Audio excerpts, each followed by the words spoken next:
I'm at church walking across the campus, Okay. and God says, "You've been called." Mm. And I say, "Ooh." I get nervous. I say, "Oh, no, no, no, no, Lord, not that." Because for a long time, I knew what I didn't want to be. I knew I didn't want to be nobody's pastor or nobody's preacher.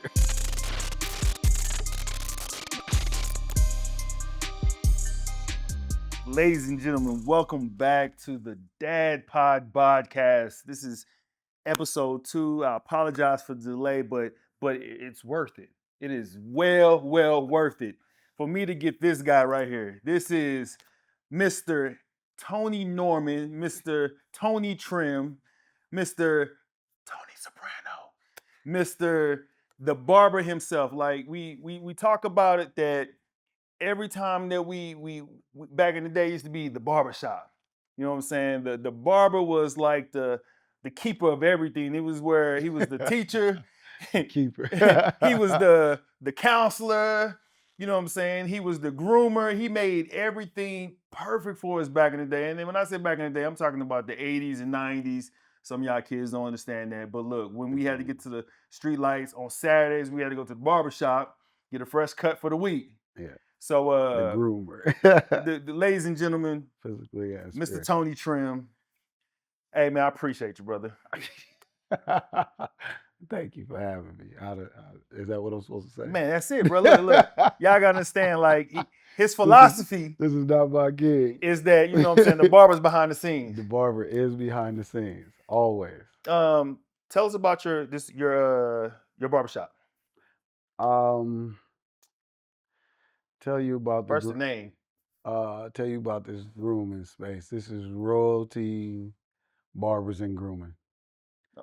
and it's a I've been open for 5 years. It's been a while coming. Long before that, I'd opened and closed the shop before that.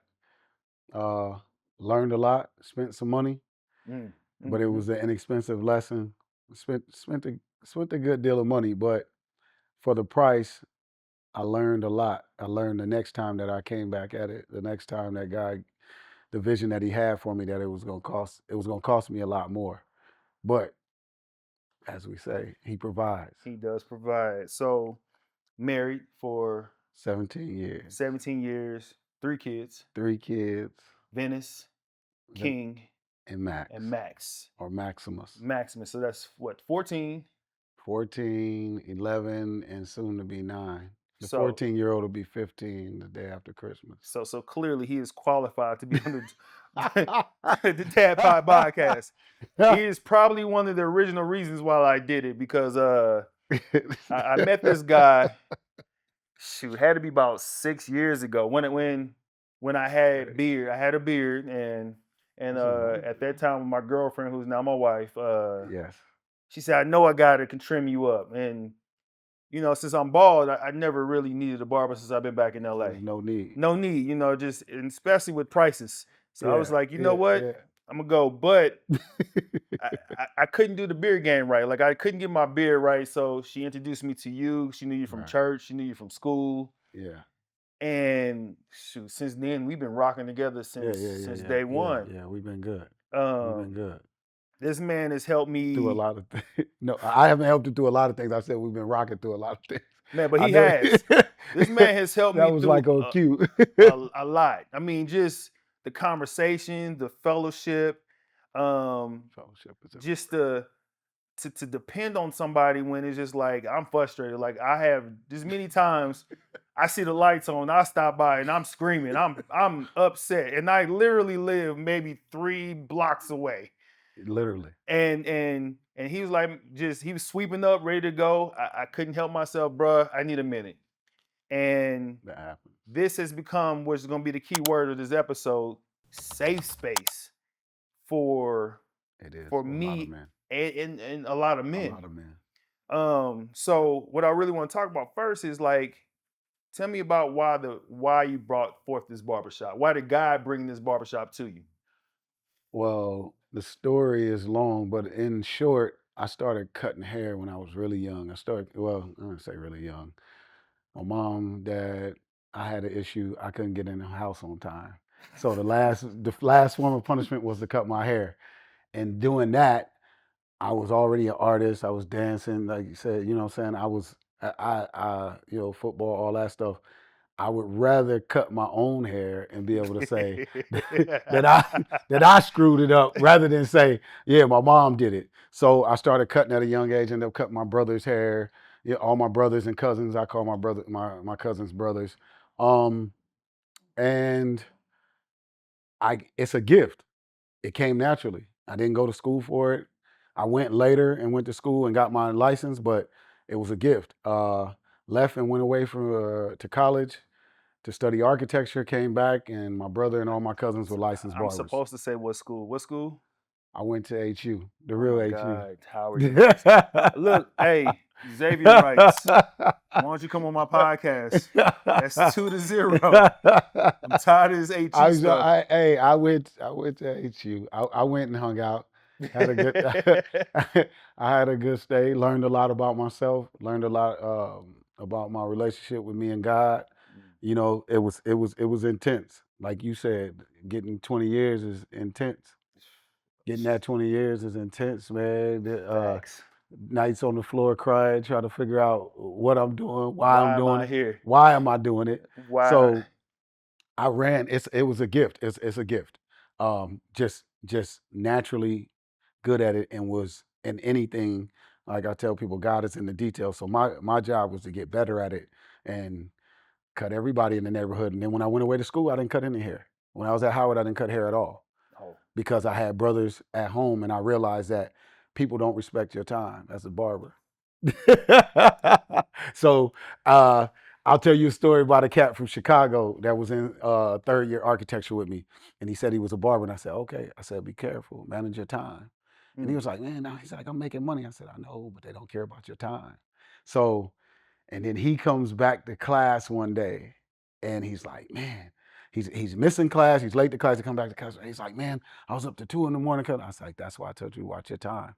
I had brothers. Everybody wants a cut before we go to the club. yeah, absolutely. Right before we go to the club.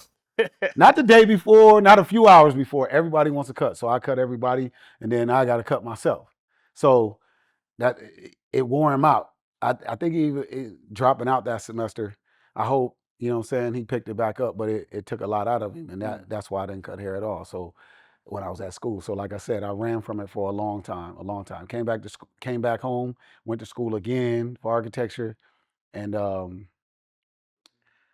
man, you gonna make so I'm at church walking across the campus, Okay. and God says, you've been called. Mm.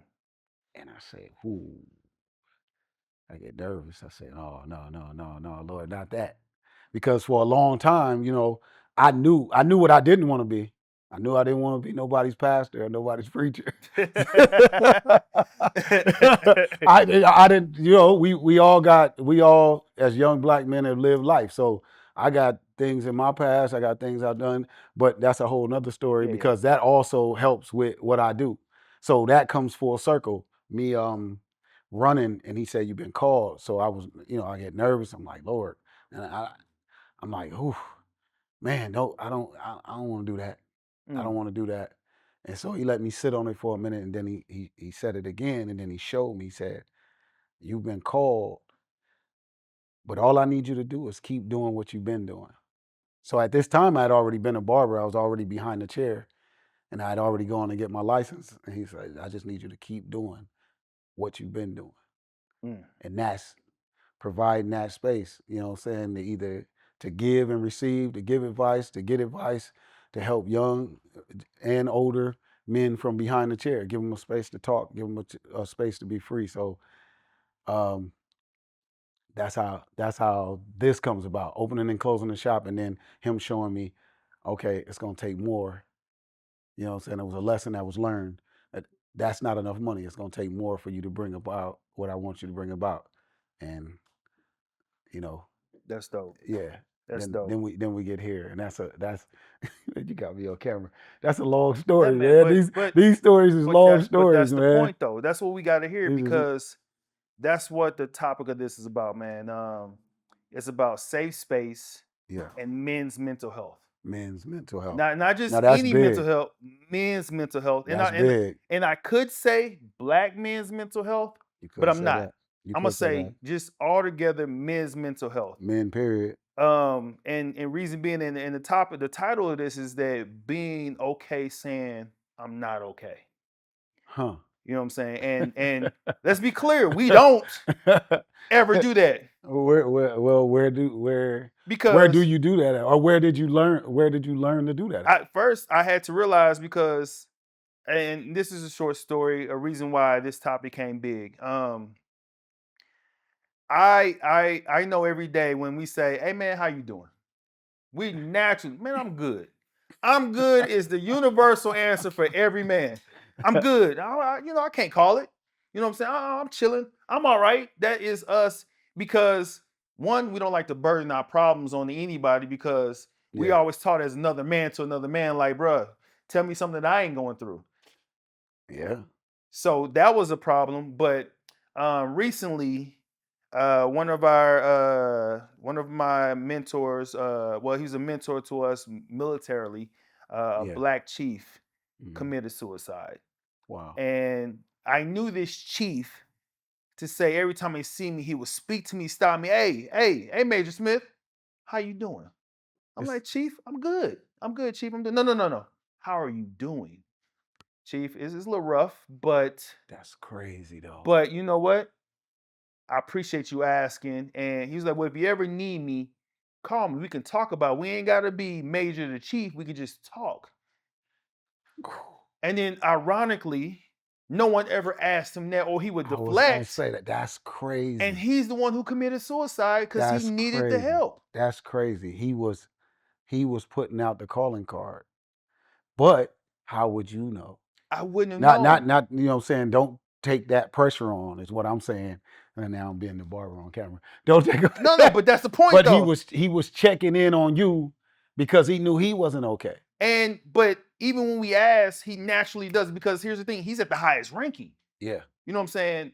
It's And y'all naturally know he not okay. If he had the highest ranking but we didn't know as a because black we man, assume as black men, if you at the top, you done made it. but at the same time, Yeah, what you that's also know is that if I'm at the you know the top water, now. you know the water he's swimming in though. Oh, it's deep. Yeah, It's you know the deep. water that he's swimming in. And so that resonated with me. That hurt my soul so much That's crazy though. because we naturally and then it made me realize like when do I ever say I'm not okay? And then it came up when I come in here. When I come in here. And now let's be funny, y'all. Let's be serious. Look at my face, y'all. Look at my face. Don't look Look at at this my dude's face. face, man. This I ain't dude's got wild. no hair. I ain't had a beard since May. Yeah, But I'm in here at least twice, yeah, 3 times a month. yeah. Why? Or Because whenever you see the light when on, I see the light on, he because comes and checks on me, and that's appreciated. I have to show like, hey, brother, I'm going through stuff in my marriage. I'm going through stuff with my kids. I'm It's going through life. stuff at Yeah, work. just life in general. I'm going like I'm not guaranteed to be safe when I walk out this door. And eventually the pressure starts to get to me. And I walk in here and be like, bro, I'm not okay. That's a big thing though. That's a big thing to be able. That's a how would they say it? That's a mature thing to be able to do. To say that I'm not okay. It I have great times, and there's times where I'm good, but there is times where I'm sitting on the edge of the bed, and I'm like, okay, what's the next move? What's the next move? And and not just for you. because It's not you just got for cover for you. everybody. What's the next move for you? What's your next move for your plan for the family? Oh my What's your gosh. next move for the wife and the things that she has said in passing? Mm-hmm. And then what's the next move for the kids? For me, I spent most of yesterday looking for soccer programs for the kids. You know what I mean? So, and then we're looking for another house. So I'm online doing that. And sometimes, I'll say this, sometimes you're doing things as a man, but because it's how men do things, you just go about doing it. You don't necessarily broadcast it. it's not seen as you're doing it. Mm-mm. So the question comes up. So what did you do? Or what you doing? And you're like, well, okay. I could just lay out everything that I'm doing, but sometimes it's not seen because as a man, you just feel like Gotta go. just go do it. Just go You do know it. what I'm saying? And it's not broadcasted. So sometimes your family may not see that you're making moves, even though you're making moves.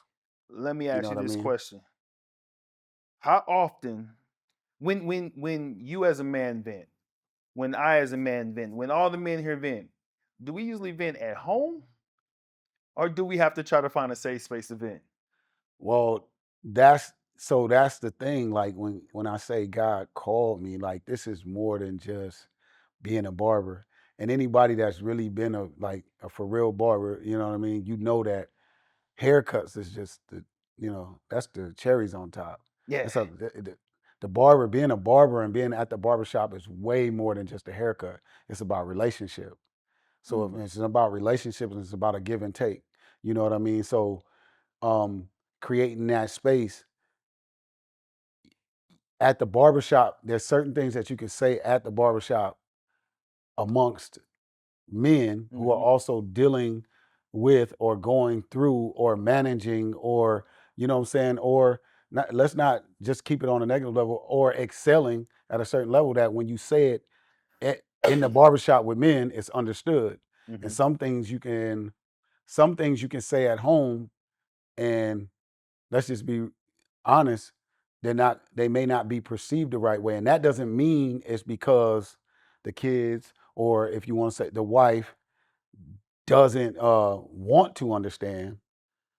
It's a lot of times men can understand what men go through, and Absolutely. other times, sometimes the woman that you love, that you married, won't understand it or won't understand. I'll say this, or won't understand you are, the way you're presenting it. Mm. So a lot of times, that's why this becomes a safe space as well, because now I can talk to you about it and the other brothers about it, and I'm gonna put it on God, and God will have it's how many times you walked in the door and the right person was here at the right time for you. You Every see what I'm time. saying? And God Every put somebody time. here. It's not just me, Mm-mm. somebody else. One of the other brothers that was here. That's look. I walked that line.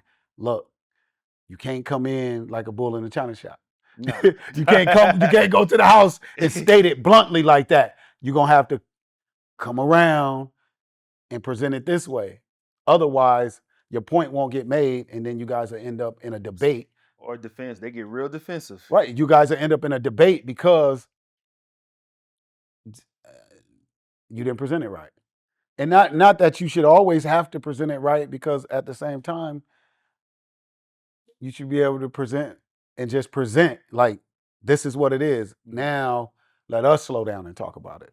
Yeah. You know what I'm saying? Like, Yeah. don't take this offensive. I just need to get it out first, and then we can work through how to, what I'm saying, present it or how to dissect it and talk about it. You know what I mean? So yeah. Nah, plenty of times this place has been my filter before I go back home. You know what I'm saying? It Man, has how many been my people can say filter. they got that? That's true. You know what I'm saying? How That's many true. men actually have that? And we, like you said, we could say black men, but men in general. Nah. You know what I'm saying? 'Cause my kids run track and throw at track and play soccer. And you find yourself on the sideline talking to other men. I find myself on the sideline talking to other men just like you talking to barbershop, Talking about the same thing. talking about the Going through the same thing. same The stuff. same thing and trying to get it, you know what I'm saying? Trying to get it in line because you're you're fighting well you and that's why you need God, because you're fighting against a society that's constantly extracting God from, you know what I'm Mm. saying? How do we say extracting God from, how do I say it, From from the rules or from from the the front rules, from line or the from front the, you know what I'm line, saying? from your Because we say morality. in God we trust, but Do a we? lot that's going on in our society Don't say that. don't say that we trust God. Huh. We're trusting in man, and We trusting in the now. We trusting in what we see.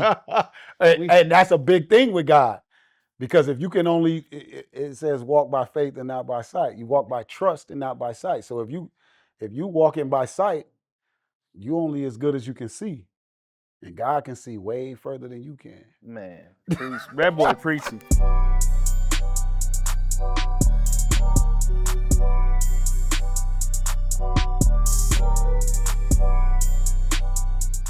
One of the biggest things about men, depression.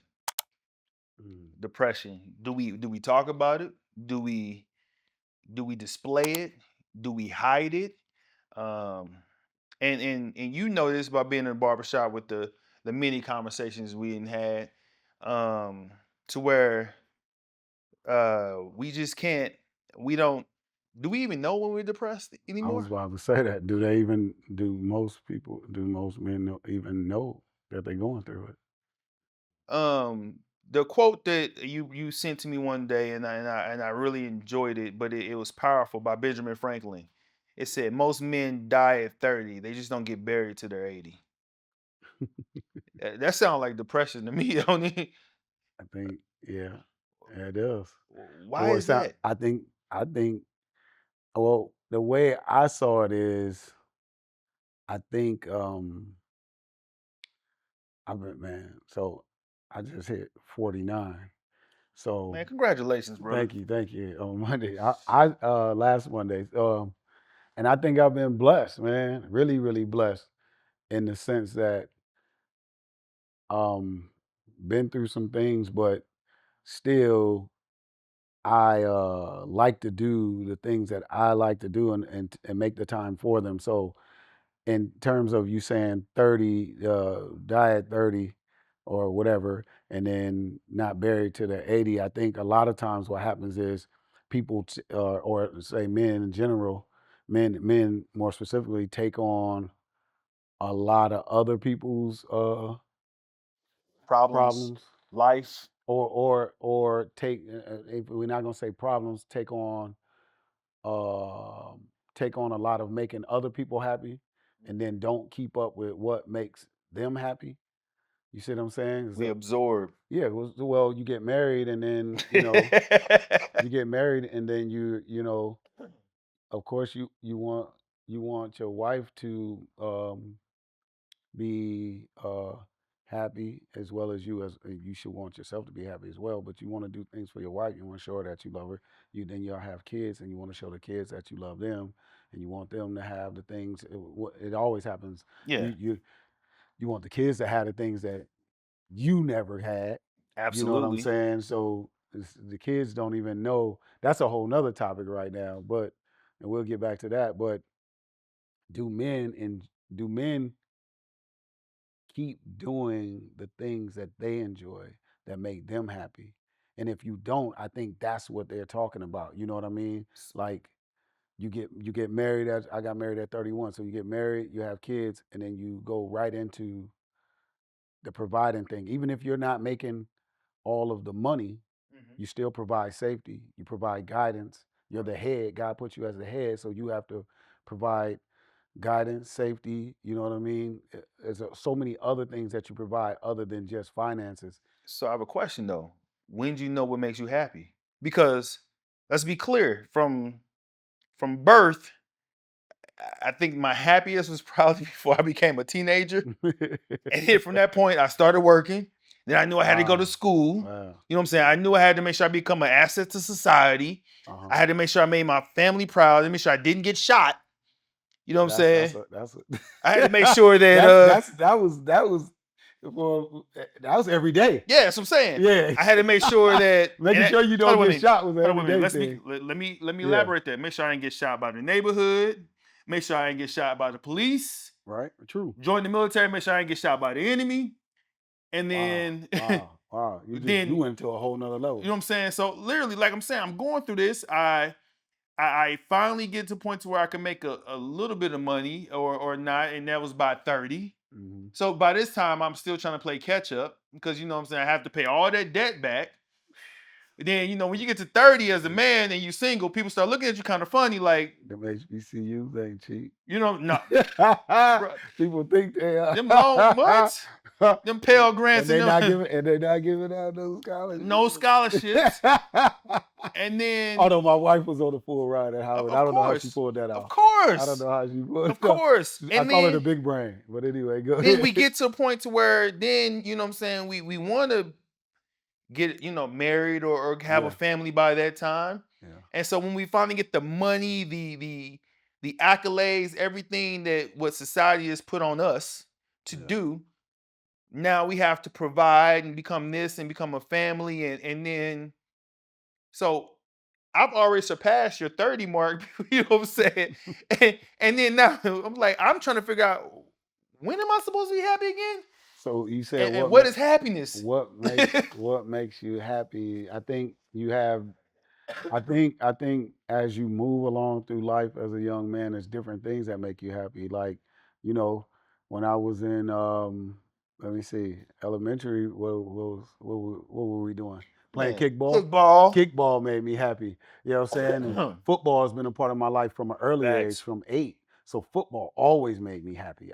Football was everything to me from 8 to 18, 19, my first year in college. So football was everything, but football also went from being a source of happiness to right around that first year of college and realizing how college politics works. Mm, And my dad worked, my mm. mom worked. So my dad wasn't one of the dads that was on the sideline and involved in all the things, which in turn has put me in that position because now I understand it. You know what I'm saying? So now you're the Because politics. You're in there. because it's who you know.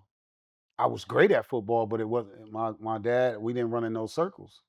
So now I'm at a school where a guy that because he got recruited, he's playing, but he's scared to play fullback, Mm, and he's 6'3", 240. mm. I'm at 5'10", 175, 180, and I'm coming through hitting hard. But they paid for he was on scholarship, so he has to play. Yeah. So you go back to going through different stages. Football was everything, but if I don't know what I don't know how to diagnose depression, but if I had to say any time in my life that I was depressed was after football. Mm. Went through some things with the coaches. They were nasty about it. I had broken a finger. It should have just been a quick, to the doctor, back, done. They drew it all out, and to make themselves look good, they took it to another level. So Uh, I end up not playing football. And then in the process of not playing football, sitting on the couch a year and a half. how did you get out of it? How did you get out of, My I guess, mom. your first form of depression? My mom. Okay. I'm gonna be honest with you. I would get up every day, shower, and sit on the couch and watch Rap City, I believe it was. And then go stand out in front of the yard and watch the cats from the hood serve and do whatever they did. You know what I'm saying? So you move through different stages of having, and the way that I got out of it, my mom didn't push. My mom, a praying mom, my dad as well, but my mom was, I had to say the Holy Spirit gave her the guidance because she always sought that guidance from the Holy Spirit. My mom sat on the couch next to me one day Mm. and she didn't push me. She didn't yell, none of that. She said, who you think is getting the glory out of this? Who is getting the glory out of this? And I was like, whoa, Wow. whoa, that hit. She was like, you football isn't everything. She's like, there's a lot of things you're good at, but you sitting on the couch. So who's getting the glory? Is God getting the glory? And I was like, Satan. She's like, Satan's getting the glory Mm. because he's taken out one of God's warriors. You got so much more to give in this life, and you only 20. You 19, 20, and he got you sitting on the couch because of one thing. And that's when everything changed. I ended up going to school for architecture, going to trade tech, transferring out to Howard, coming back, going to Woodbury, and then we go back to the call. The Just the call was call. always there. The The call. call to be here. The You know, call. and in that time, like I said, you go through stages of different things make you happy. But one thing that's always been constant through my life is, I've always been with God. God has always been with me, even when I was doing whatever I was doing. But one thing that's always made me happy is bikes, riding bikes. That's why it's bikes here at the shop, it's bikes at the house. The wife said I can't buy no more bikes because, How do you find time? uh, and that's the thing. So, like you said, and then we can. I'm gonna go.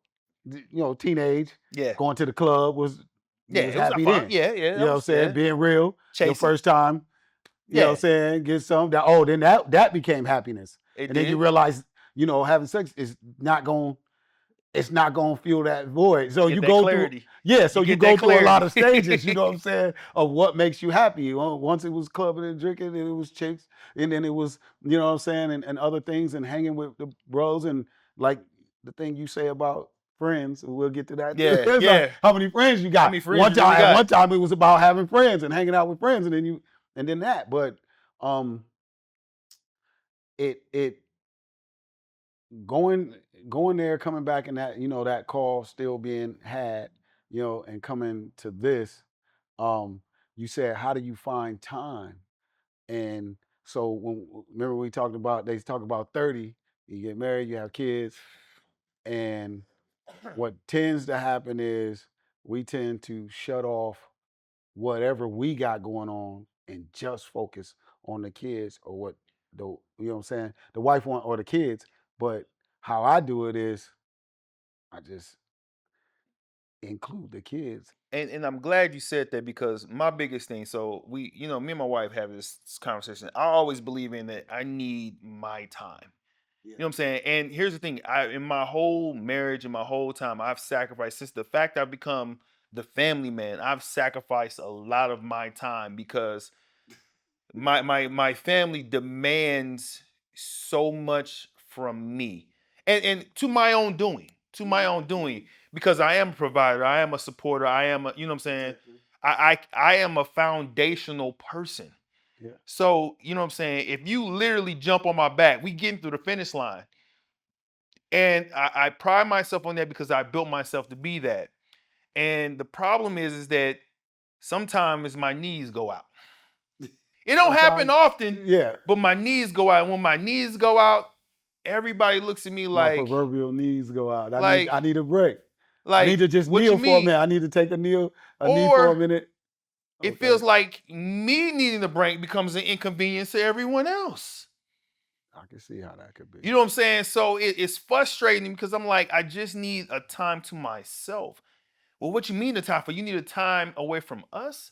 No, no, I'm not That's not saying what I that. said. I say I need a time That's not to what you my, said. I just need some me time. you I know what I'm didn't. saying? And It's it's not to the detriment of you. It's not. It's this moment is not what you're trying to say. Is this moment is not about you. you I just need some time, whether just, it's to collect my thoughts, to reset, to check in on myself.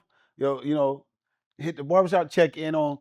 You know yeah, what I it mean? got Because it's so much that I just need a reset and to be felt bad. And I realize a lot of men, because, and when I say men, I don't mean the ones who ain't doing no good. I don't mean the ones who are, you know what I'm saying? and I'm talking about men. that's a crazy thing too, because I had that thought when when you were saying it earlier. It's crazy because sometimes we're discussing things, you know what I'm saying, with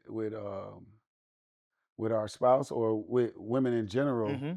and sometimes it's, or you men have women. So whether it's your spouse or whatever it is, Hmm. your significant other, your woman, sometimes you're discussing things, and it's almost like you guys are having a discussion, and the tone is that you're not doing something, or you're not doing it fast enough, Or or enough. that you don't, or something, or to the point that you don't want to do it.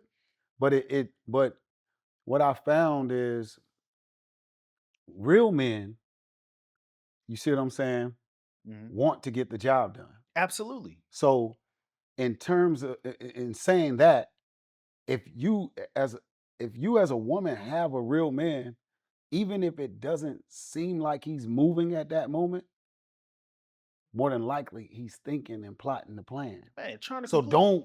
don't say, oh, well, you're not doing this and you're not doing that, or you're not doing enough. Please believe he wants to do enough. Oh, As a real man, he wants to we do want to more, complete and he things. wants to do enough. So if it looks like to you that he's not doing enough, trust me, he's already said that to himself Four, multiple five times. times. multiple times on the edge of the bed when you're asleep at night, and he's sitting on the edge of the bed like, Stressed I the don't. hell out. He's just sitting on it. Even if he's not stressed out, he may be just sitting on the edge of the bed like you. I should be moving a lot faster than this, or I should Mm-hmm. be at a different point than this, or I I, I should have more accomplished than this. And that's what happened. I don't know if that's because it's been put on him early or through society or through his mom or whatever. But I think for me, when I think about it, I think it's just an innate thing as a man. You want to get it done. You want to. Completion. You want Completion. to get it done. You want your family to have a good life. And You know what I'm saying? You want them to have it. You want your kids to have it easier than you had it. You still want to teach them respect and gratefulness, accountability and gratefulness. and that's where we're at now, right? With our kids, Yeah, they got so much that they're borderlining on ungratefulness. You know what I'm saying? And so now we're having to go back and teach gratefulness when, you know what I'm saying, it was kind of like embedded in how we were raised because we didn't have it. because we didn't have it. Going out to eat was a once a month thing. Birthdays, celebrations. Now Yeah. kids expect to go out to eat Saturday, Sunday. 2-3 times a week. But and that's because you got soccer, you got track, you got, you know what I'm saying? We're adulting. Yeah, you're adulting, so and it costs a lot more to live now. We brought that up. So like my biggest thing that I always have a problem with is that I'm going to go 110%, 99% of the time. Just know that. But Just know. but I worry because that 1%, you would think that I didn't go 100. You thought I was only going 10% the whole time. Well, that's why I said that the way I said that. Like, it might not look like It might not. it might not look like it, but it might just be my moment to reset. It might be my moment to gather the thoughts. The word said, "What man? What it was? Don't let me quote it wrong." He said, "But what man builds without first sitting down and adding up the cost?" And there's a lot of people flying around here and not adding up the cost. Yeah. And so the cost ends up being more expensive than they could ever imagine because you're just flying around here. And I worry about that because you know what I'm saying? Like that's where one, I'm not allowed to be depressed long. You know what I'm saying? Like I said, my depression, I tell people when my depression is totally different from anyone else's depression because my depression is when I have to sit down and realize I'm not there. I got to figure out how to get there. And if I don't figure out, it's not going to happen. So I'm depressed because it feels like I'm by my damn self. And here's the thing about it though. My brother Chuck said this other. He said, "Do you believe that if you fall down, your wife will have your back?"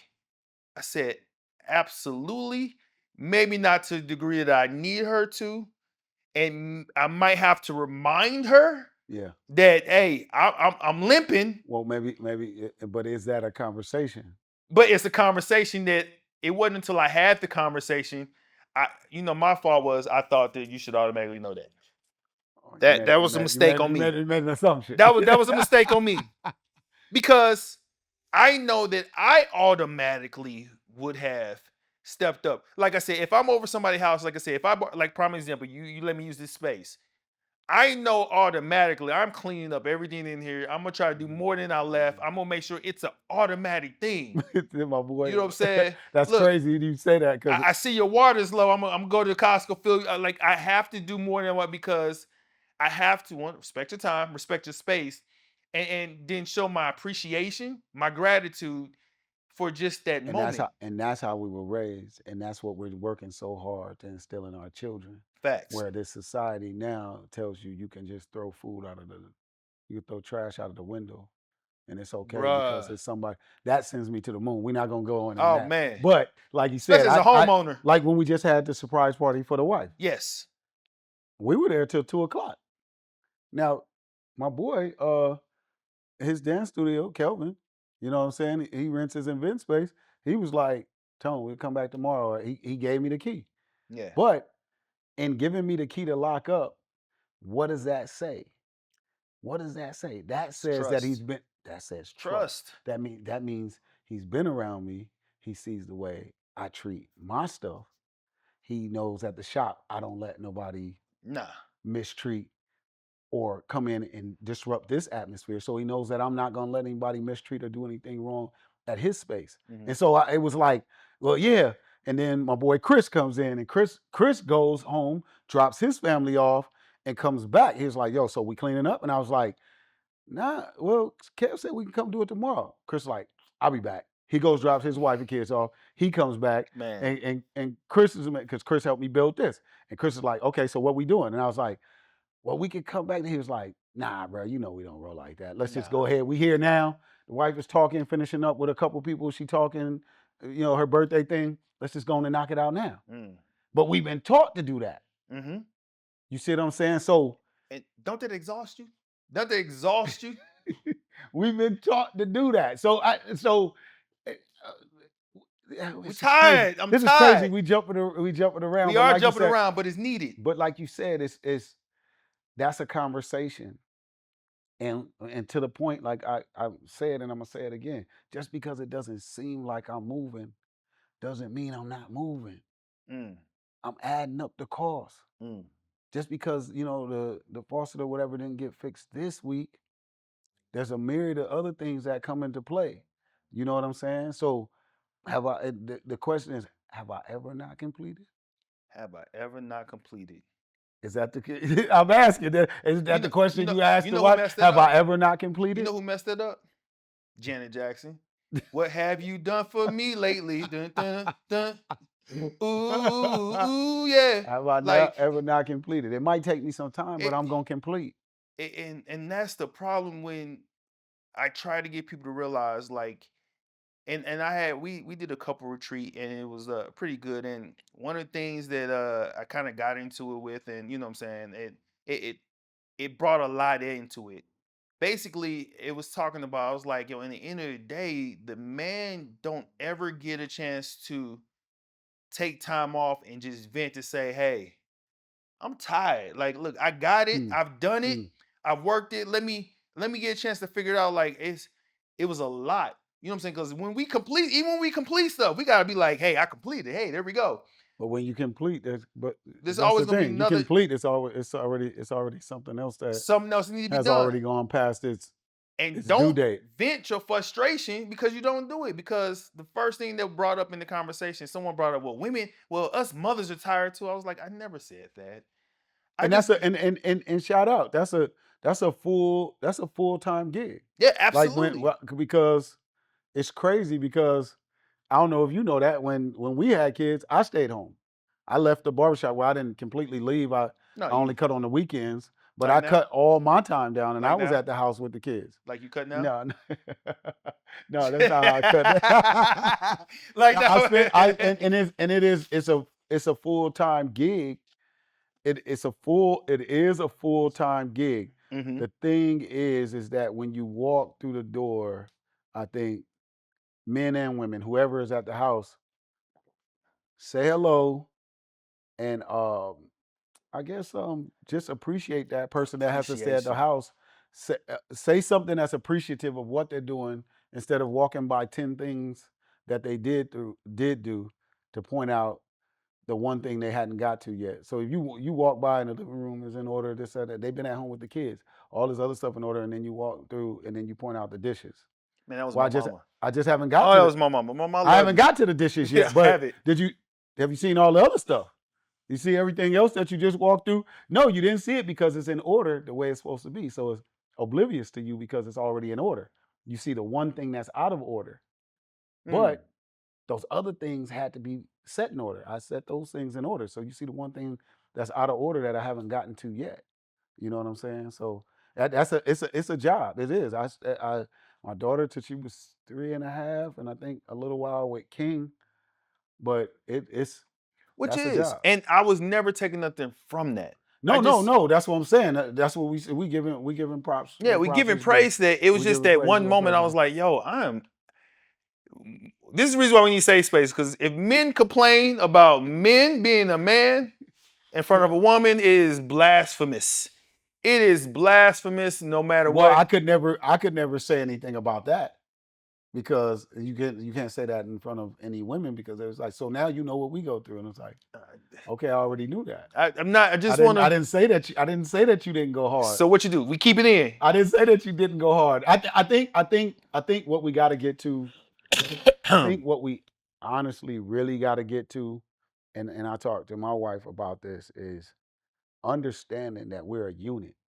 And you know that more than anybody Mm-hmm. about moving as a unit. We got to get to the point where we understand that, forget what's on social media, even though y'all watching this, but this is why we here. This is why we saying this. Forget what's on social media. Forget this thing, this men and women thing right now. Mm-hmm. It's big right now. Like, everybody's back and forth, and remember that we a unit. And that's why I kept, and me and my wife had to talk about that, and I kept reiterating that. Love, we're a unit. If we move like a unit, none of that other stuff matters.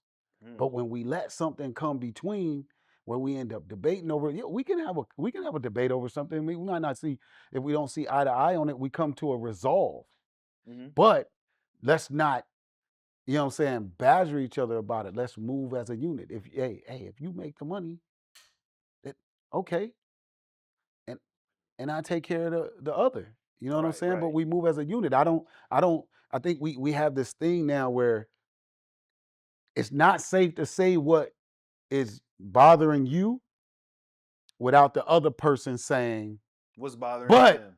but, and that's what you're talking about Yeah, today, right now. there it You just is. want men to be able to say, Say, I just want to be able to say what's bothering me or what I'm dealing with without you saying, but I'm doing this too. Because quite honestly, men don't do that. You come and you tell me about what's going on in your day and all the stuff that you're dealing with. And I go, okay. And I help you try to solve it, because logically that's what we try to do. we We need try to to solve it. try to goes back to it. But when I'm venting to you, most men think when they're venting to the woman, I'm not venting to you. I'm not pointing out what you're not doing. I'm just what am I doing? I'm starting the conversation. I'm putting it out here so that we can start the conversation and talk about it, and talk about how to resolve it and how to move on it as a unit Mm, with God at the head. So thanks. so see what I'm saying? So, and a lot of times that's what ends up happening. Like what we were talking about earlier. We're in a society that keeps constantly extracting God out of the unit. So that's why the unit and what does that word say? A house divided can't stand. Mm, It can't stand. So if we both looking at God, then He gonna give us both what to do and say with each other and how to move together. But if we both just hear at each other and we then already extracted Him out of it, then that's the house divided, and a house divided can't stand, facts. because we're not moving as a unit. It's like when you on the battlefield. If we're not moving as a unit, if I can't look at you and do this and you Huh? make the move, Huh? yeah, if you go Huh? and go back that way, it's like wait, because you thought I said the mission's going this way, and then you went back that way. Now you leaving my left flank All open. right, and don't debate me while I'm at this point. We could debate this later. we can debate this This later alive, live, safe. safe at the compound. Rock with me. Just rock with me for a minute. Trust me, I'm not trying to get you killed, and I- I don't want to, die. I might be wrong, but right now, let's just Right. rock with me. Let me, you know what I'm saying? Let's just I put will it out there. reserve the place for you to say, I told you so. But Yeah. just for right now, Yeah.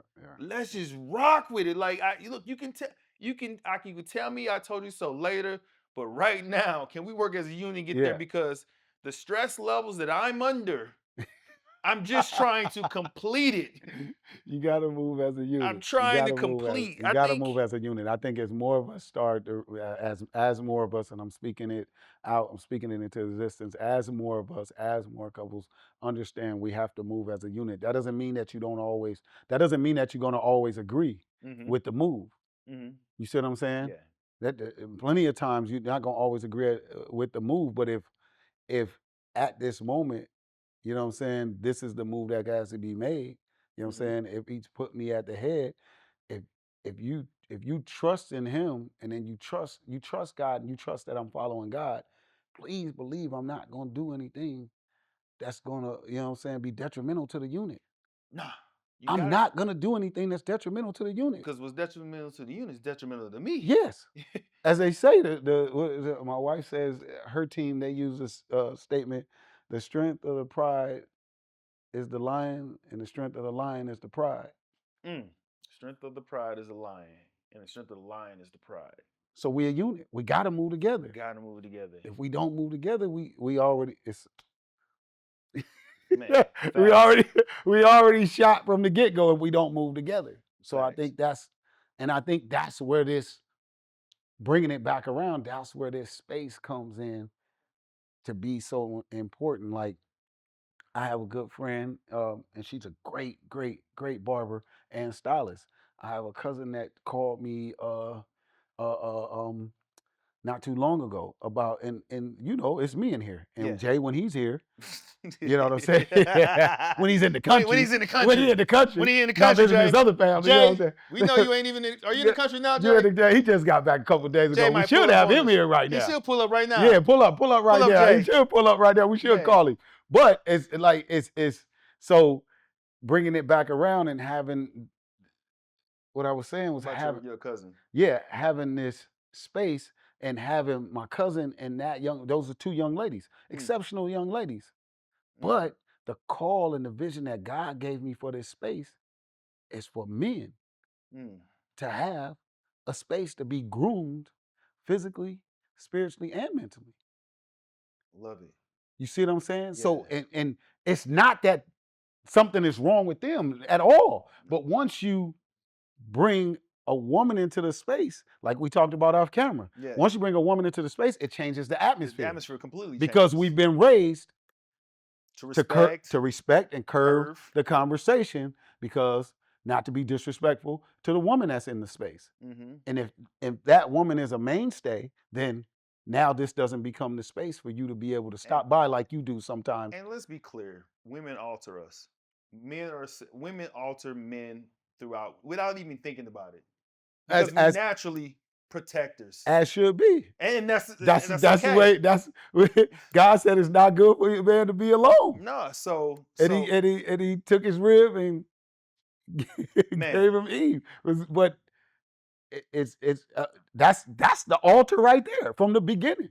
Yeah. You were altered from the beginning. Yeah. God put Adam to sleep and took his rib. He was altered after that. He took a rib out. So everything changed. Yeah. So why wouldn't it still be that way thousands of years later? It's still that is a part of you, and it's going to alter you. You know what I'm saying? I think we had some friends that were going through something, a married couple, and my wife, we were talking about it, and she said, "Well, why would he do that? He know that. Why would he do that?"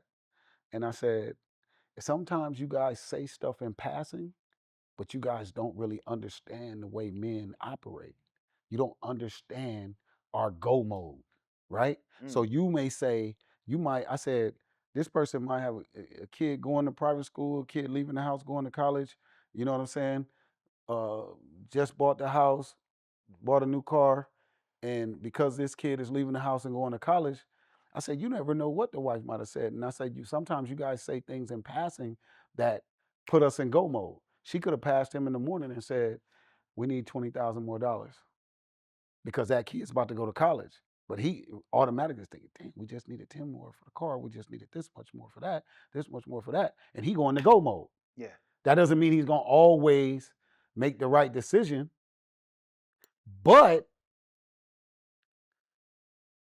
which is crazy going back to the other point, but allow him to make the right decision. And the way you allow him to make the right decision is give him enough time to sit down and think. And don't be like, what's going on? What's going on? Give him enough time to sit down, get with God, process it, let God show him how to move, and then he can make the right decision. Because I think decisions come from God. I think we make choices. Decisions come from God. Ooh, wow. Right at the moment we make the choice. But if we sit down and go to God, then God will instruct you in the decision.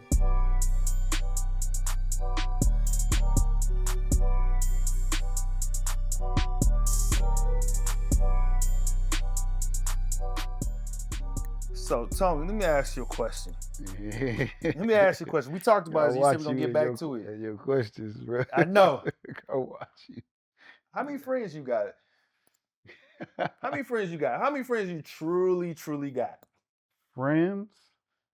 Well, you got... Let me qualify what friends are. Okay. People that you would basically either one or three things. leave your family with, leave your house with, or leave your personal possessions with? That you can honestly say, hey, go take care, go get this, or I know they're good once you with. Glad you preference that because when you said friends, we I have a big family, a bunch of. I'm the oldest of two brothers, and then I have a lot of male cousins, and then just only a couple females. Um, but 20 something cousins. So having friends was never, I guess, never really a problem because Mm-hmm. I always had a bunch of cousins. But you can't Um, trust them either, though. yeah, Could you trust them with them you three can't you, criterias? you can't trust all of them, but I had cousins, the ones that grew up in my house. So that's and then I had best friend in high school.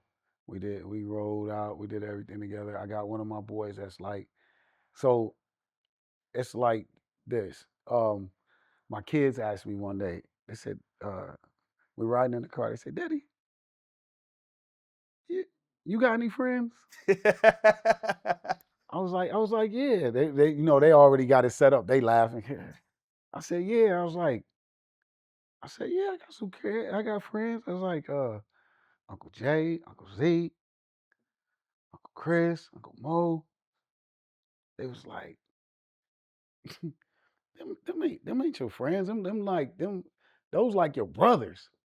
I said, yeah. They like, yeah, my brothers, and then like my brothers, yeah. And then they laughed. They bust out laughing.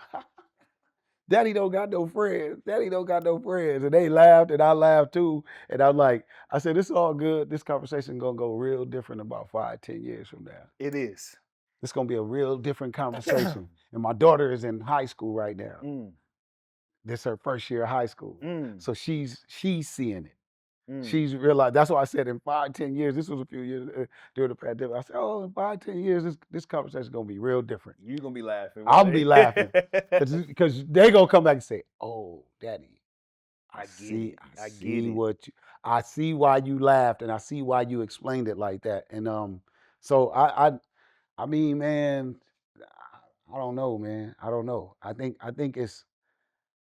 it's rare. I mean, I was in college and I said to my roommate one time, and I was like, "You only get one or two real friends, like Mm, lifetime friends." I was like, "You only get like one or two." Now that doesn't mean you're not gonna have some friends that come and go mm-hmm. through seasons. You know what I'm saying? They good people. Yeah, Not that they good. absolutely. Not that they not good people. Not that they did you wrong. But like, I just told him you only guaranteed like one or two. You know what I'm saying? Like real friends. And I was like, and that's and even that. You know what I'm saying? It It's and reason why I bring that question up is because I think that's what part of the men depression and the men health has an issue with because we no longer value that type of friendship and the friendship that we can sit there and be accountable for. You know what I'm saying? I say that, and one of the things I always say to my wife every time, I say, hey, be the friend you want to have. yeah You know what I'm yeah saying? Be the friend you want to have. Not saying that you know what you're going to get all the things back to you that you give, but just be the friend you want to have because in the end of the day, those are the ones I want to be close to. Those are the ones I want to make sure there's trust. Those are the ones that I can sit down and confidently pour my heart out to. yeah Those are the ones that when it comes down to it, might not even have to say nothing to them, but they can see my pain yeah. because they recognize that I'm hurting. In that moment, they comfort me. That's the That best. you know That's what I'm the best. saying. Yeah, you don't have to And say nothing. You just I'm blessed to have, you know what I'm saying? Like I said, I could tell people, everyone knows my friends. Everyone knows that's good. my friends. They know if it's Ryan, if it's Dom, if it's Yeah, you. yeah, And you know what I'm saying? And y'all probably would never mix. But at the same time, when it comes down to it, if I made that call, right. you know what I'm saying? Like, hey, That's a bro, call. I That's need that second. And I'm blessed to have that. That has allowed me to get past the level of depression that I never had to worry about. so it's crazy you say it's good that you said it's like having those you you have those friends and you say, be the friend that you want to have. And that doesn't mean that you guys don't disagree. Nah. Oh, we can disagree all the time. And see, that's the crazy thing about it. So you got those friends when you got that, like I told him, yeah. And this was my thinking back then. Like you only guarantee like one or two real friends, and that doesn't mean y'all see each other all the time. No. That doesn't mean y'all agree all the time. But it's one of them things. Like if you have that thought process, be the friend that you want to have, even when y'all don't disagree, when y'all don't agree, and y'all may have a riff about something. You say, look, man, would I want him to forgive me for that? Yeah. Would I want it? Would I want him to still come and holler at me? You know what I'm saying? Still sit. You know what I'm saying? So I might be upset with him at this moment, but we still solid. Absolutely. If he You called me at 3 a.m., I'm still gotta gonna pick up that phone. I'm still gonna get up. Where You you know, at? Let's go. You know what I'm saying? So I might not agree with everything that you do. We're still two completely different. We're still two different people. I might not agree with everything you and do, that's but I'm still your crazy friend. because you know what I'm saying, I look at, so I have 3 friends that I talk to distantly. You know what I'm saying? Chuck, John in Houston, and then my boy Preston. You know, Yeah. one time Preston, he was like, man, you ain't hit me up, hit me up, hit me up. You know what I'm saying? I felt some kind of way about something. I said, hey, brother, when have I ever put to a point to where you can't call me and check me on something that I made you feel, because I'm not a malicious person. So like if there's ever a time that you cannot feel like you cannot call me and say, hey, D, you made me feel this way. And that was the most realest thing, because as a friend, I want somebody to tell me. That's part of the friendship. That's part of the friendship. Like If you can't say that, then yeah, like let me know, y'all because ain't got. That's not really a I'll friendship. take the knee. You know what I'm saying? I Yeah. don't mind being wrong, because I love the ones who I'm really close to, and those who know me. When I say I love you, I mean Yeah. it. You know what I'm saying? Yeah. Like, hey, I love you beyond this surface thing. If we got a chance and I done you wrong because I genuinely care, I don't, you know what I'm saying? Like I said, I'm a man and I'm And allow human. that space. Allow your friend the space to have done something and not recognize that they did it. Yeah, if But I if you felt never, that way, yeah. But if you never, if you let me never, know. if you never let him, how do you know? You just assuming that he knew he did it, and he did it maliciously when he could have. It could have. We talking about men's mental health right now. Man, we A lot could be going on. This a would be a lot lot of could be moving going pieces, and on. he could have said something to you. He could have responded to you in a way. He could have not returned your call. But you know what I'm saying? And that's what's crazy about like our relationship. It's like, I know what Tone is doing. Like you place a call and I might not return a call, but it's like, I know what he's doing. I know what's on his plate. Yeah. I know he's married with 3 kids. I know he's got a business. I know he's trying to make moves in other areas. So he's not gonna just intentionally not answer my Nah, you call. can't take it personal. Yeah. So it's like, all right, bro, you didn't call me back. It's like, my bad, bro. You already know. It's Yeah. but what you need? And Let's go. What that's do the you love need? about it, man. One situation, and it was funny because you know what I'm saying, like me and my boy, we do security together, and there was one time that, you know what I'm saying, we were talking about something just in the middle of the conversation, and he thought I took a shot at him. I subliminally, obliviously was not Yeah. trying to take a shot at him. You know what I'm saying? Because I'm like, bro, I would never take that, but he took offense of it. And I was getting mad because I'm like, man, I would never talk bad about you like that. He's like, no, don't gaslight me. I'm like, bro, no, I really don't know what was going on. And after through the arguments and we talked to her, he said, bro, I apologize. And you know what I'm saying? He said, I took it that way because I'm in a situation where women take shots at me every single day. He took I it. become very hypersensitive when it feels like it's directed towards me because of my environment. And we both agree, like, bro, we just need to hang out more because we ain't got enough male energy around Right. us. And what Because that is it. Like you said, a bunch of moving pieces. and that Something was else going on crazy. somewhere else in his life, whatever it is, but it affected It affected him. it's affecting him continuously, constantly. Yeah. So when he got in your presence, he never switched modes. Right. He Couldn't, stayed in yeah. that mode. But like you said, if y'all really friends, it's like, hey, bro, We had the yeah, conversation, and that's one thing I love about him. And Ryan, you know that situation, you know it. Like I had to tell him, like, bro, I love you, bro. Like, look, it hurt me that you felt that I hurt you. You it know what I'm hurts saying? it hurts that you felt like I would come at you like that. Like, you know what I'm saying? And that's, if me and my bestest friend feel that way, at those moments. I can only imagine what men who don't even get the opportunity to be around other men to be able to vent out think might happen.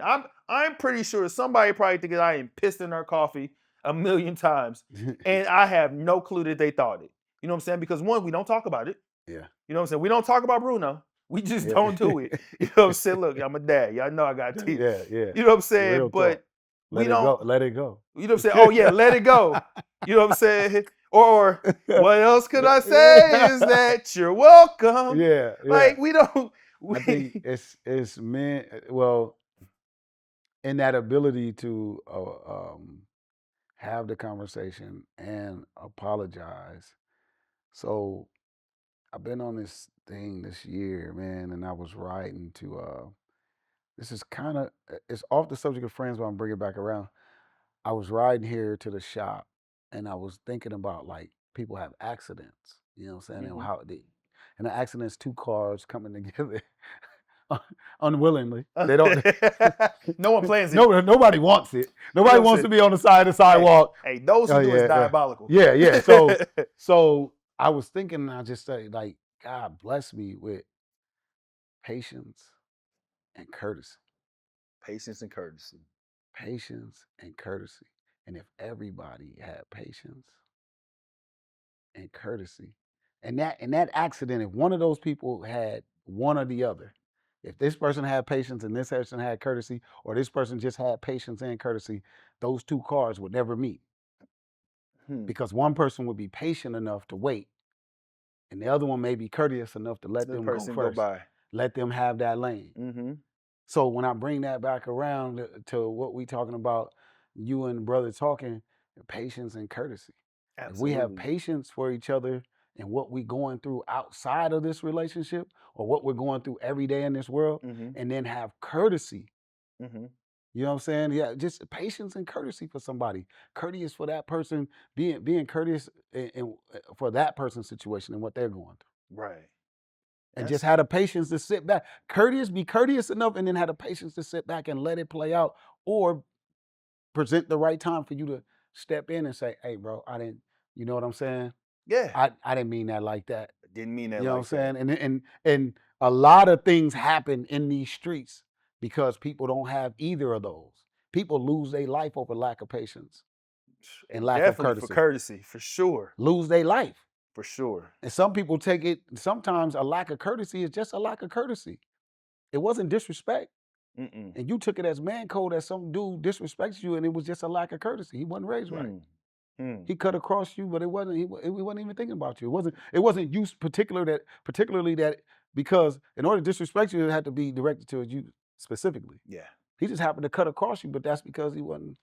He got about 8,000 things on his mental health. His lack of courtesy right now. You know what I'm saying? So if we get back around to, patience and courtesy, man, we can achieve some stuff. And man. I think that's what us men need to do.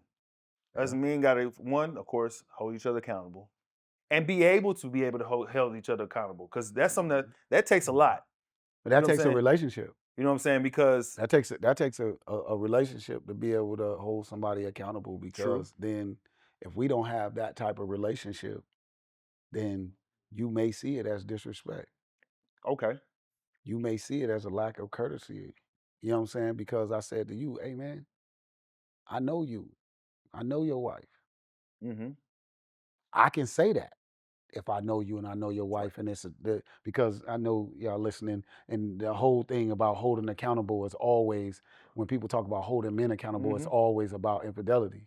No. But that's like, some of us are so far past that. No, like, that's not even one of our things. Like, it's not even a thing for us. It's just but even holding what being you're saying you're accountable, gonna do. yeah, holding men accountable on a lot, holding each other accountable on a lot of other things. Just being men. A lot of other things. Responsibility. Yeah. Hey, if I'm going to say I'm going to be somewhere, be there. And then if I can't, call up and say, "Hey, brother, it's bad." like when we have the conversation in here, and a lot of times, you know what I'm saying, we have conversations in here, and then sometimes you come, and what's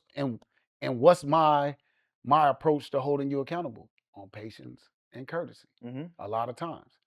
Because you might be having something going on in the house, and us both, we talking to each other, Yeah. and the wife might have said this or said that, and what I say, Well, give a little patience. A little Give courage, just a give little a little patience, patience, a little time, little courtesy, little patience. Maybe she saw it like this. and I did. And We both do it, and it's like, well, maybe she saw it like this. She didn't quite see it from your angle, and she wouldn't. she can't. She not. She can't. She's in her lane, Mm-hmm. being a woman. But a lot of times, that's what we ask. Mm-hmm. Ask for the patience and courtesy. Slow down a little bit and see it from my angle, Mm-hmm. as the head, as the man, as the protector, Mm-hmm. the provider of safety. And we had a situation. It was crazy because we talking about friends, so holding accountable. But yeah, we had a situation where I ended up saying to the wife, like, okay, just let me do this, please, because this is my job. Let me just My job, my job. We were in Costa Rica, and I said, this is my job. Mm. You don't see it that way because it's not your job to see it that way. Mm-hmm. I'm the head. I'm the protector. So he's wired me like this for a reason. Even when we were talking about in disciplining, we was disciplining our children. Okay, you be the nurturer. He wired you that way. He wired me to raise warriors. I have to give them the other side. We can't both be the same. Nah. We can't both do each other's job, but we move as a unit. There it is. And I can back you on your end and you can back me on my end. But we can't be the same, because if we both the same, then they're missing a whole nother side of this thing, which is what's happening in our society. Facts. Which is come back around, which is why a lot of men don't have no friends. Because they missing a whole nother side of the situation on how to be a friend, or how to be a man. Right. How to be a friend as a man. Some have been raised on how to be a friend through their mom, through their moms, as or benefits as a woman, but Mhm. have not been taught on how to be a friend as a man. And that's, when you sit there and look at morals, values, principles, things that we see in each other. It's funny Yeah. because you know what though, you can say this though, since I've turned a little bit past 36, but since I've turned 40, like I only really mess with people Yeah. who are in the same mindset and lane I am. Like, you know what I'm saying? Like I tell people, I only mess with those who mess with me. Right. You know what I'm saying? Like if I know for a fact, I can't deal with the foolishness. I can't deal with the I don't fact deal with that no shenanigans. no, bro. you can't, because no in the foolishness. day, one, I don't want to have to defend that. Yeah. I don't want to have to defend any of that. There's like only one person in my friend group that can have as many shenanigans as he can, as he wants to. Is probably my best friend Ryan. Yeah. He can have, you know why? He introduced my wife to me. You know what I'm saying? Oh, he has been him the whole time. Like he has been my day one. Like we have starved together. So there's a level of that. You know what I'm saying? We Yeah. have starved together. And the beauty of it is that each position in my life, I've had that one friend. You know what I'm saying? Yeah. Whether it was Jason in high school, Marcus in between, but then from 2000 to now has been Ryan Carthel Jones. You know what I'm saying? And it's because we literally we both wasn't raised by our fathers. You know what I'm saying? They were around, whether mine was locked up or his was, in the somewhere in the picture. But our biggest thing as men was we're gonna hold each other accountable no matter what. Like we had the hard conversations early in our growing up. Right. I think, when you say, that's interesting, because you can have your father in the picture, but he may not be somebody that talks. Oh So no. he may lead by example. He may, and you can learn some things by watching your father, but it's some things that he's going to need to say, and it needs to be said. So, and that has shaped how, how our father, sometimes my wife, I'm talking to the kids, and sometimes she feels like, or in the past, 'cause we had a conversation about it. Sometimes she feel like I'm going too long. And I was like, well, they can sit in front of the TV and watch this TV all day. They watching the Hammermans, the all this stuff. Yeah. They watch this all day, and nobody comes in and says, well, maybe they talking too much. So when I'm talking, I'm not talking too much. If I'm talking to them for 30 minutes, an hour, what I have to say is what they really need. The message. You got a Yeah, they message was. to tell them. My son sit there and watch the Jurassic Park cartoon or the Thundermans all day. And then even that we had to have a conversation about because the way they were responding to me and their mom, they were responding how those kids respond to their parents on that show. Oh yeah, that's a topic. So that was a whole nother conversation. That's You a know what I'm saying, that topic. we had to get into. Ooh, that's a Yeah, topic. well, but back to being friends and having friends. Your wife should be your friend. Absolutely. She can't be the same kind of friend as your boy or your best friend. And that's okay. But y'all have to have some kind of friendship. Yeah, and but that's Because okay, if y'all though. don't have some kind of friendship, how you gonna be a unit? That's can't. it's just a You can't. relationship. It's just a contract. So y'all gotta be friends on some level. Y'all gotta be able to laugh about something and Absolutely. have a good time about something. I have one of my boys that from the block. I mean, from the beginning.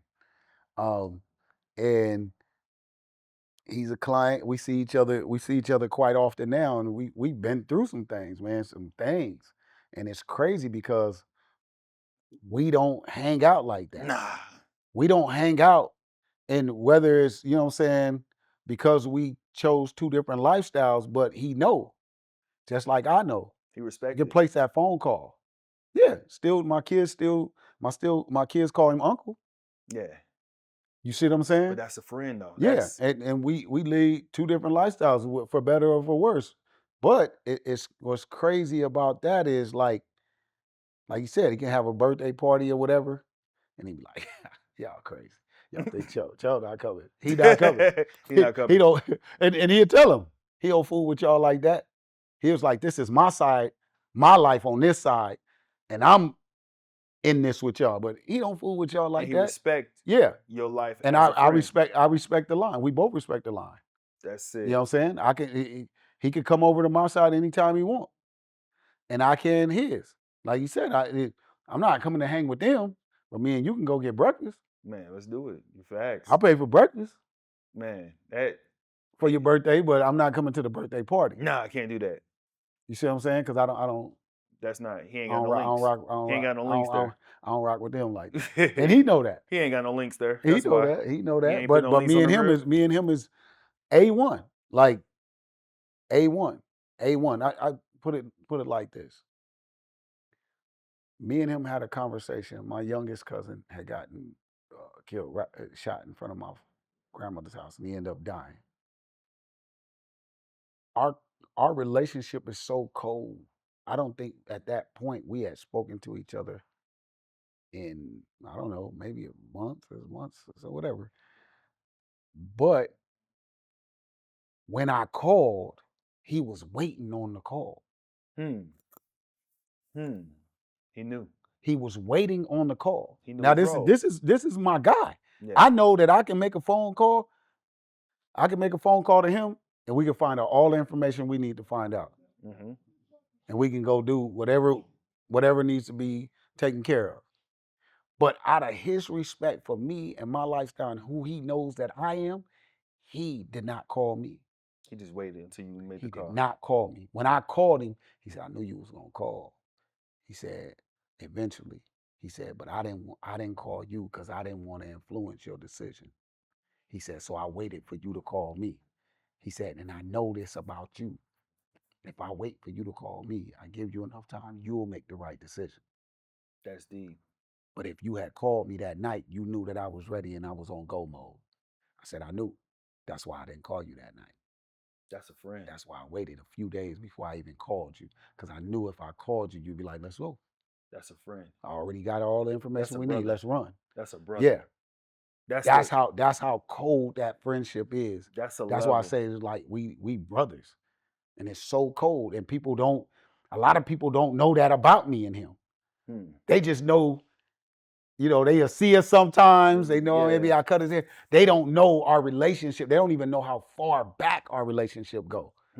So they just know like, oh, we see them together. Every now and then they'll see us together at a function that neither one of us or both of us was invited to or whatever. And I'm just stopping by, he just stopping by, or they'll see us at a park or something together and they'll be like, man. But they don't know like the level of respect we have for each other and that I'll come for your head about him. And we need vice to get versa. back to that. I think as men, we got to get back to that. We got to get back to that accountability. Yeah. the respect, because you just Yeah. talked about it, the respect of not just respecting the person, but respecting the person's lifestyle, Right. respecting the person's life, respecting the person's situation enough to understand, but then again, still loving on them Yeah. without, you know what I'm saying, from a distance and accepting it. And whatever they're going through, always pulling for them. Absolutely. Even if you don't agree with that lifestyle, I'm still always pulling for you to be better as not just my friend, just better as a human being. Because if I can see that what you going through or what you dealing with, and we know that don't, you know what I'm saying, that can't end well, Yeah. what kind of friend would I be? To stand by and let you walk off the cliff. Yeah. I see you walking towards the cliff, and I was, oh yeah, well, I'm gonna stay back here. Nah, we gotta have that conversation. I'm gonna just let you keep going. Nah, I'm gonna stay. I'm gonna keep calling you. Yeah. Now I'm not gonna jump off the cliff with you, but I'm gonna make it clear. Hey, my spot in the sand is right there. Now I'm gonna do all the pulling and tugging that I can from till I get to that spot. Now, if you go past that spot, now I'm gonna stand at this spot and I'm gonna continuously call you back. But I'm not coming to the cliff's edge. You passed my point. You know that. And if you respect me, you know that I'm not coming That's that crazy. because you passed my point of, you know what I'm saying? That's crazy. That even as a friend, you know I have a point that I You can't know that cross. I have a point in that atmosphere that I'm not. You gotta respect. I'm not passing. You gotta not because but you got to respect me. Because if you really respect me and love me as a friend, you wouldn't put me in that position. Now there's things that happen. Powerful. Now there's things that happen that you have no control over if you're not, you know what I'm saying, if you're not actively seeking it. Or mentally well. And a situation happens and you call me, I'm coming. And I'm coming for heads. Yeah. But if you actively seeking that lane and okay, I stop here. Now, if you keep marching on beyond this, now I might bullhorn and everything. Bruh, come back. It ain't gonna be good. But you gotta. If you keep marching that way, then I gotta let you go because we can't lose both of us. That's a friend. A friend, even when you realize that being your friend, when being your friend becomes detrimental to me, as your friend, I gotta stop. Yeah, but you're not. But see, that's the other side of the friendship. Like you gotta respect that. You know that being your friend to that level would be detrimental to me. So you doing me like that? Nah, bro. Yeah. You can't walk this with me. You know what though? I know what I chose. I know what I'm choosing. This ain't you. Hey. You know what I'm saying? And you push me back. That's why my A1 has been my A1 since day one. He already know. Like that, I respect someone who willing to say, this ain't your lane. I have to walk this by myself. Yeah. I need you to do what you do best. Just keep doing what you do. Keep doing what you do best.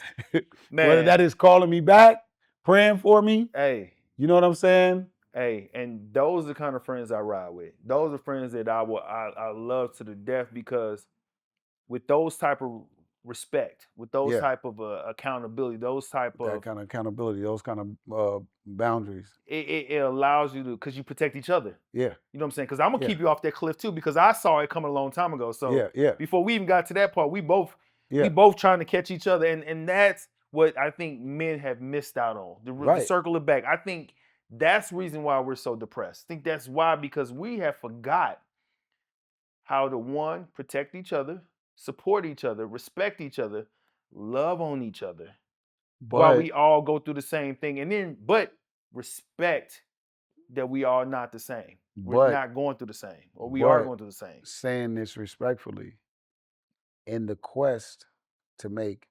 everybody equal, quote unquote, we've toxified everything male.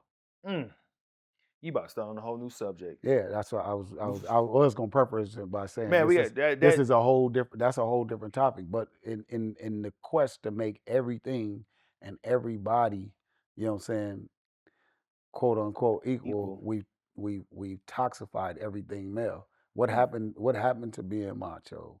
What happened to the machismo? You know what I'm saying?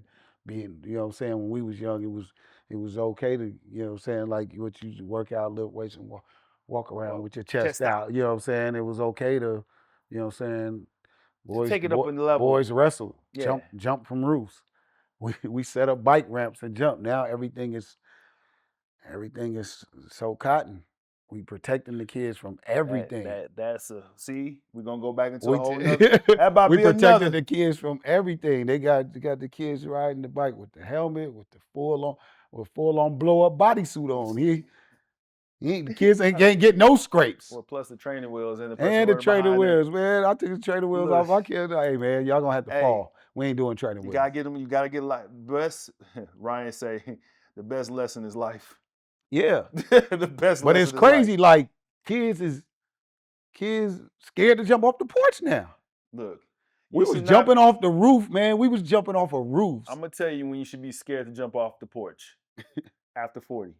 After 40, you don't jump off porches. The proverbial porch. You know what I'm saying? But before then, you should be jumping off You porches, should be man. jumping off porches, rolling in the Look. grass. Kids don't roll in grass no more. What's going on? Man, Hey, look. man, so people meet my kids. They say, "Oh, you got real kids." That's what people say when they meet my boys. They say, "Oh, you got real boys. You got real kids." I say, "Yeah. What you mean?" It's Man. like they play, like they climbing on. You know it's serious when you gotta do the double Yeah, words. yeah. They You like got they kids. They play. They play. They serious. Jumping off the top of the slide. Oh yeah, they You know jump. what I'm saying? They running and and they got scrapes. King got all the scars in the face and Man. elbows and shoulders to show it too. Look, your kids are all the second child. You got every one of your kids is the Yeah, second child. they get it in, but that's like you circling back around from the last topic is how do you when we talk about the dying at 30, buried at 80, how do you get past that? You gotta it's the things that gotta be fun to you.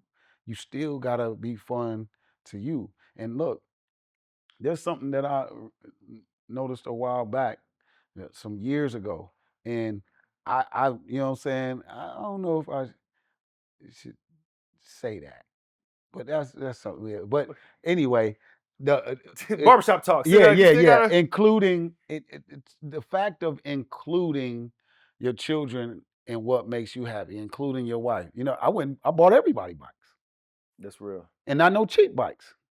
I So I love to ride. I could take off. My wife, no, I could take off, put the bike in the truck, go park at the beach or park at by the reservoir, and I can be gone all day on the bike. Just so happened I was blessed that my king, he loved bikes. My kids love to ride. My wife will ride too, but not as much. But I bought everybody bikes, so to include everybody in, you know what I'm saying, and what makes you happy. I was sitting at the PJ Morton concert and had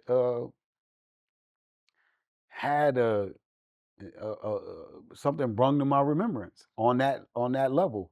He tore his Achilles. He was like, y'all know I would be doing my two-step by now, but I tore my Achilles. He was like, I was balling. He was like, ball is life. He interacting with the crowd, ball is life. He was like, I did it doing something I love. And like that brung it to my remembrance.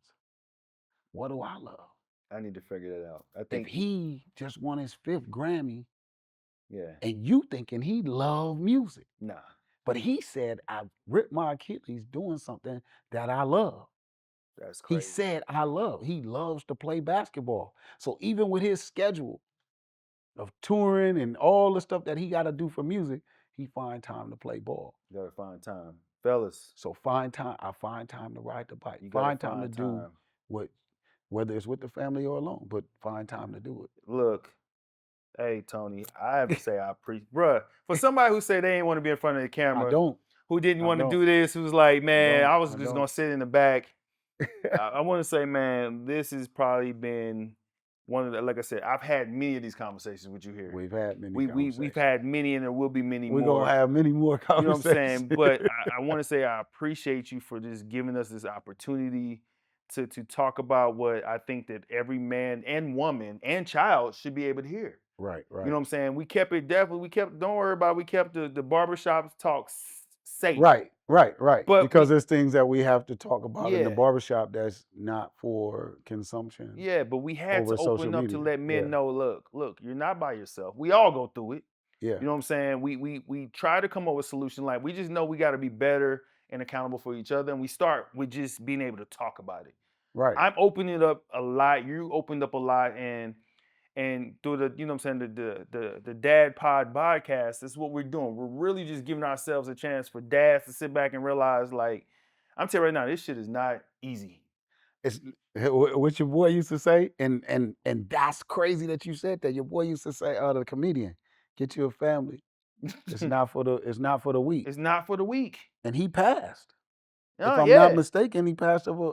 Did he pass of a heart attack? Which one you talking about? Patrice O'Neal? No, the other, the light skinned cat that had the wife with the 2 daughters. He was like, "Get you a family. It's not for the weak." I do remember. Yeah, that's And crazy. and he passed. But like you said, who knows what he was dealing with? Nah, he don't. And just even know with the chief Raising 2 daughters. that realized like I gotta be okay with telling people I'm not okay. I have to be able to talk about it. I have to be able to That say, was look, big though. The chief, like that's crazy. that's Like crazy. now, when you look back, it was it was his calling call. He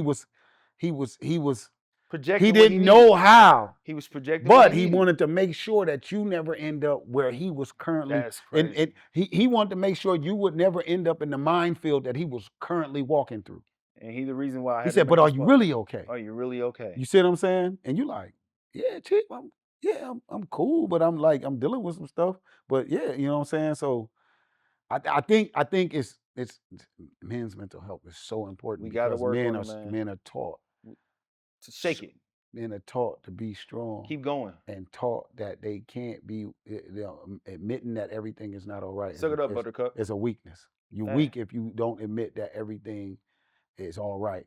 And I think women play a big part in this. A big part. They have And to. from this standpoint. They have to. Y'all play a big part in it because your men need you. Facts. We need to move as a unit. If we move as a unit and you provide that space for them to say, nah, everything ain't okay. You know what? Sometimes this does kind of trouble me. Sometimes, it does kind of bother me when I think about, what I'm saying, where we are and where I want our family to be. In a safe space.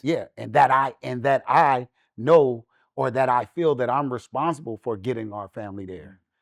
You know what I'm saying? Even if it doesn't seem to you like I'm going hard like that, men constantly think or about being responsible for getting their family to the next level, to the completion line, oh. to the next level, to the next goal. So we always, you know what I'm saying? So we got to move as a unit. It's got to be women are important in that manner.